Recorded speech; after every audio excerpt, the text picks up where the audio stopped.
BNP chairperson ও সাবেক প্রধানমন্ত্রী বেগম খালেদা জিয়ার শারীরিক অবস্থা আগের চেয়ে অনেক ভালো এবং বর্তমানে স্থিতিশীল রয়েছে। তার ব্যক্তিগত চিকিৎসক ও বিএনপির স্থায়ী কমিটির সদস্য ডক্টর AZM জাহিদ হোসেন এ তথ্য জানিয়েছেন। তিনি বলেন, চলমান চিকিৎসায় খালেদা জিয়া ইতিবাচক সাড়া দিচ্ছেন এবং চিকিৎসকরাও তার সুস্থতা নিয়ে আশাবাদী। ১৯ ডিসেম্বর সন্ধ্যায় ঢাকার এভারকেয়ার হাসপাতালের বাইরে প্রেস ব্রিফিংয়ে ডক্টর জাহিদ বলেন, গত কয়েকদিনে বেগম খালেদা জিয়ার শারীরিক অবস্থার উল্লেখযোগ্য উন্নতি হয়েছে। তিনি জানান, খালেদা জিয়াকে একটি গুরুত্বপূর্ণ চিকিৎসা প্রক্রিয়ার মধ্য দিয়ে যেতে হয়েছে, যা তিনি সফলভাবে গ্রহণ করতে পেরেছেন। ডক্টর জাহিদ আরও বলেন, চিকিৎসকরা সর্বোচ্চ সতর্কতা ও নিবিড় পর্যবেক্ষণের মাধ্যমে তার চিকিৎসা চালিয়ে যাচ্ছেন এবং বর্তমান অবস্থা অব্যাহত থাকলে ধীরে ধীরে আরও উন্নতির সম্ভাবনা রয়েছে।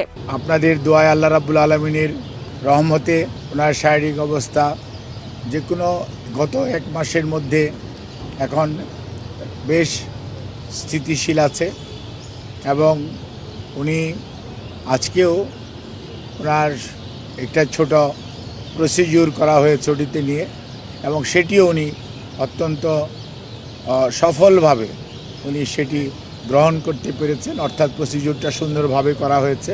ডক্টর জাহিদ হোসেন জানান, বিএনপির ভারপ্রাপ্ত চেয়ারম্যান তারেক রহমান, তার স্ত্রী ডাক্তার জুবাইদা রহমান এবং প্রয়াত আরাফাত রহমান কোকোর স্ত্রী সৈয়দা শামিলা রহমান সহ পরিবারের সকল সদস্য সার্বক্ষণিক খালেদা জিয়ার চিকিৎসায় খোঁজখবর নিচ্ছেন এবং চিকিৎসকদের সঙ্গে নিয়মিত যোগাযোগ বজায় রাখছেন।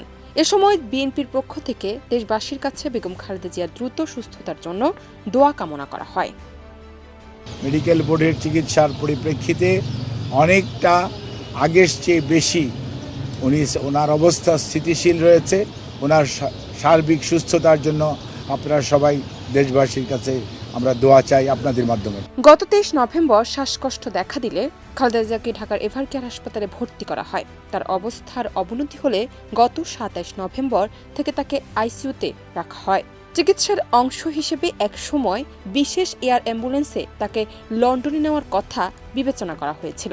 তবে দীর্ঘ সময়ের বিমান ভ্রমণের জন্য খালেদা জিয়া শারীরিকভাবে পুরোপুরি সক্ষম না হওয়ায় মেডিকেল বোর্ড বিদেশে নেওয়ার সিদ্ধান্ত থেকে সরে আসে। বর্তমানে এভারকেয়ার হাসপাতালেই দেশি ও বিদেশি বিশেষজ্ঞ চিকিৎসকদের সমন্বয়ে গঠিত একটি মেডিকেল বোর্ডের অধীনে তাকে নিবিড় চিকিৎসা সেবা দেওয়া হচ্ছে। জান্নাত নিপু, দেশ রূপান্তর।